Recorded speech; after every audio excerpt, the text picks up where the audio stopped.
Bonjour à tous, dans cette vidéo je voudrais vous parler du rôle des émotions. À quoi ça sert les émotions? Pourquoi on a des émotions? Comment en faire usage? Comment faire bon usage? Et pourquoi on les a quoi? Est-ce qu'elles nous ennuient? Est-ce qu'on devrait en tirer profit? Est-ce qu'elles sont bien? Est-ce qu'elles sont mal? Voilà, le rôle des émotions. Alors la première question c'est: d'où viennent les émotions? Comment les émotions sont créées? Qui est-ce qui nous envoie ces émotions? Posez-vous la question, d'où elles viennent? Posez-vous, mettez-vous en méditation et posez-vous la question, mais d'où viennent ces émotions? Comment elles sont créées? Qui est-ce qui les fait? Qui est-ce qui vous les envoie? Est-ce qu'elles viennent de vous? Est-ce que c'est votre cerveau qui les fait? Est-ce que c'est votre corps qui les fait? Qu'est-ce qui vient avant? La pensée, l'émotion, la pensée, la sensation, l'émotion? Les émotions parfois elles viennent toutes seules, mais elles viennent d'où? Qui est-ce qui les crée? Comment elles arrivent? Comment une émotion nous parvient? Nous parvient-elle? Comment elle se développe-t-elle? Comment s'exprime-t-elle? Pourquoi s'exprime-t-elle de la sorte? Ensuite, qu'est-ce qu'une émotion? C'est quoi une émotion? Pourquoi une émotion? Qu'est-ce qui fait qu'on a cette émotion? Est-ce que c'est la pensée qui crée l'émotion? Est-ce que l'émotion vient de quelque chose de plus profond? Est-ce que l'émotion vient de l'autre? De ce que l'autre nous projette? Est-ce que l'émotion, plutôt, est une interprétation de ce qu'on est en train de vivre? Prenons un exemple. Il y a un accident de voiture. Il y a une personne qui vient d'être renversée par une voiture. Il y a 4 témoins. Il y a un témoin qui crie et qui s'en va en courant. Effaré, effrayé, veut rien voir. Première émotion, première expression de l'événement. La deuxième personne, elle regarde indifférente, elle détourne son chemin, elle veut rien savoir, elle veut pas être responsable, elle part. Deuxième expression d'émotion. La troisième personne, elle va faire un malaise, elle tombe dans les pommes, il faut l'envoyer à l'hôpital. Troisième sorte d'émotion. La quatrième personne, je sais pas, elle va vite aider la personne, elle a la conscience d'aider, elle a peut-être le rôle du sauveur. Donc, quatrième émotion exprimée. Pourtant, c'est le même événement. Donc, ce n'est pas l'autre qui crée notre émotion. C'est quelque chose de notre passé qui va créer telle ou telle émotion. Si on a eu un traumatisme par rapport à déjà un accident qu'on a vécu, on va réagir peut-être avec une peur ou un effarement ou tomber dans les pommes. Si par contre, on a fait du secourisme, eh ben on va secourir l'autre. Parce que peut-être dans la famille, on est une famille de pompiers ou une famille de militaires et voilà, c'est dans notre inconscient collectif ou dans notre éducation, on va aider l'autre. Donc les émotions, c'est l'expression de notre passé qui s'exprime dans une situation du moment. Et l'émotion, on peut aussi avoir toujours la même émotion, ou on peut évoluer au fil du temps. Si par exemple on travaille sur un traumatisme, eh bien l'émotion va changer. L'émotion va être, donc au lieu de tomber dans les pommes, eh ben on va regarder, on va être effaré, mais ça sera moins grave. Ou éventuellement on passera on va faire un stage des pompiers, on va changer l'émotion vers l'émotion du sauveur. Donc voilà, qu'est-ce que les émotions? C'est pas du tout la personne en face de nous qui va créer l'émotion chez nous. C'est quelque chose de beaucoup plus profond. Alors à savoir aussi, qu'est-ce qui vient en premier? Est-ce que c'est la pensée ou l'émotion?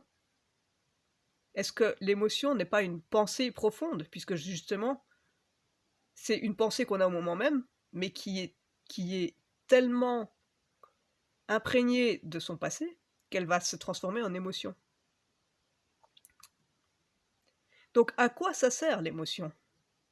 L'émotion, ça sert de paravent, ça sert de protection par rapport à ce qu'on est en train de vivre. Par exemple, si quelqu'un nous fait du mal, on va se mettre en colère. C'est une réaction de survie, c'est une réaction de combat. ou si quelque chose nous afflige, on va pleurer. Donc la tristesse va faire qu'on va pouvoir digérer cette période d'affligement. Donc à quoi ça sert l'émotion? Ça sert vraiment de paravent, de protection, de survie. Donc quand on a déjà compris ça, on se rend compte que l'émotion, elle est essentielle, et elle est essentielle à écouter. Et elle a énormément de choses à nous dire. Elle a énormément de choses à nous dire sur notre passé, sur nos traumatismes. Et c'est par les émotions, c'est en écoutant ces émotions qu'on va pouvoir se guérir de notre passé, de nos traumatismes. Et c'est aussi notre appréhension au monde. L'humain est capable d'appréhender le monde grâce à ses sensations, à ses pensées et à ses émotions. C'est sa façon de lire le monde, c'est sa façon d'écouter sa conscience, c'est sa façon de réagir et de rester en interaction avec le monde, et de survivre.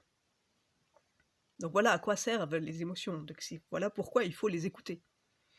Donc quand les gens nous disent ça c'est bien, ça c'est pas bien, il faut pas pleurer, machin, tout ça, il faut pas écouter tout ça.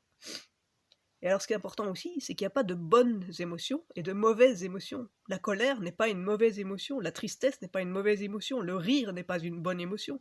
Le rire est autant une défense que le pleur, ou que la colère, ou que la peur. Le rire n'est pas mieux que le pleur. Toute émotion est en fait un trop-plein d'un traumatisme ou d'une pensée. L'émotion, c'est davantage que la pensée, c'est quelque chose... Si on a juste une pensée, on est bien, on est équanime, ou à peu près, quoi. Alors que quand on est dans l'émotion, on est dans un trop-plein. Donc, il n'y a pas de bonnes émotions et de mauvaises émotions. Toutes les émotions se valent. Toutes les émotions ont une valeur. Toutes les émotions ont une raison d'être. Toutes les émotions ont une raison à être écoutées. Donc c'est fondamental d'écouter toutes ces émotions, parce que c'est vraiment notre interagissement avec le monde, et avec notre propre histoire, avec notre propre passé, avec nos propres traumatismes. Donc, il est essentiel de savoir les accepter toutes, autant que le rire, que le pleur, que la colère, que la tristesse. Elles sont toutes valables, elles ont toutes une raison d'être. Elles ont toutes une raison d'être écoutées, et d'être éventuellement résolues. Donc il faut savoir toutes les écouter. Il faut savoir aussi être résilient par rapport à tout ça. Quand on a beaucoup de pleurs, quand on a énormément de tristesse, ou énormément de colère, ou énormément de traumatisme, ou de la peur, savoir être résilient, savoir être doux avec soi-même, savoir se dire « Ok, j'ai tellement d'émotions, mais je vais les écouter, et puis elles vont se dissoudre, ces émotions. Parce que comme je les aurais écoutées, comme j'aurais écouté le message qu'il y a derrière, le message sera passé, la conscience en aura pris conscience, et alors je pourrais laisser dissoudre ces émotions, et elles ne me submergeront plus autant. » Donc la CNV nous apprend à exprimer les émotions en public. Donc justement à ne plus être dans le jugement, à savoir avoir une écoute empathique et une conversation empathique. Donc j'ai telle émotion, mais souvent la CNV elle dit j'ai telle émotion parce que tu m'as fait ça, donc c'est pas bien, donc il faut que tu arrêtes de faire ça. Ça c'est pas de la CNV, enfin, c'est de la CNV niveau 1 quoi, alors qu'il y a 10 niveaux.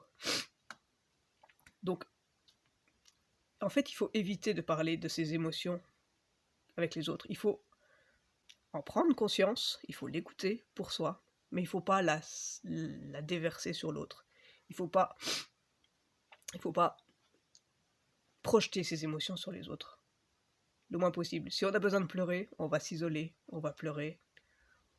On écoute soi, on se relaxe, on est gentil avec soi, on est doux avec soi, on est résilient, on accepte de pleurer. Et puis quand c'est passé, on sort et on est de nouveau bien en société. Mais on va éviter d'aller pleurer chez les autres, d'aller donner sa colère aux autres, de dire c'est ta faute, j'ai en colère contre toi parce que ci, parce que ça. C'est peut-être vrai, peut-être que l'autre est fautif, il faut lui dire. Mais il faut savoir lui dire, ok, écoute, ce que t'as fait, c'est pas cool. Moi, j'ai ressenti beaucoup de colère, et je te dis que c'est pas cool parce que ça et ça. Voilà. Mais je lui ai pas projeté une baffe dans la gueule, ni des injures, ni quoi que ce soit.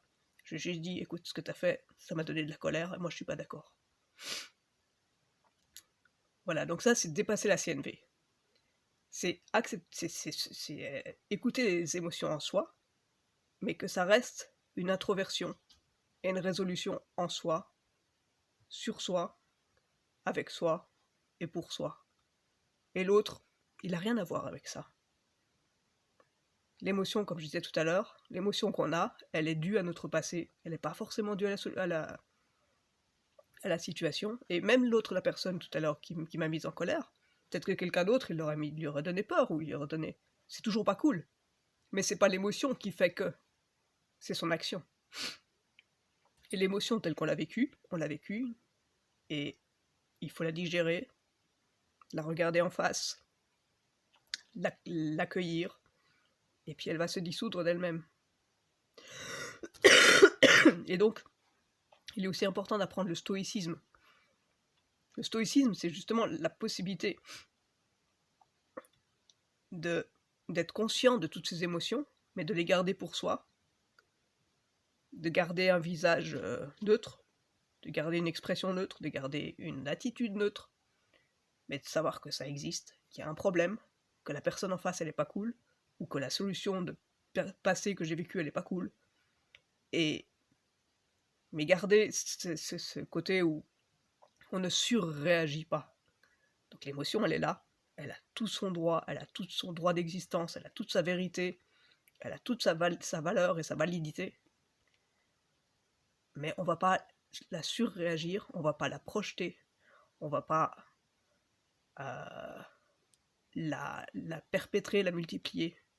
On va juste l'accueillir, écouter ce qu'elle a à dire, et alors elle va se dissoudre d'elle-même, se résorber, et alors on pourra passer à autre chose.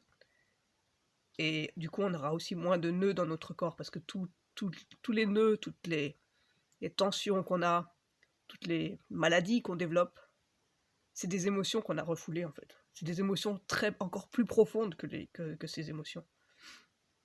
Et donc, accepter que ces émotions sortent, ces pleurs, ces peurs, ces tristesses, ces colères, eh bien, ça va nous éviter de tomber malade plus tard.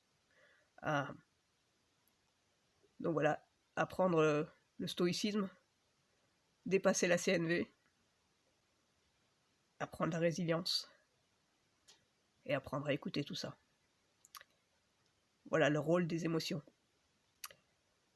J'espère que cette vidéo vous a plu, je vous remercie, et n'hésitez pas à diffuser et à promouvoir mes vidéos si vous les aimez. Merci, à la prochaine.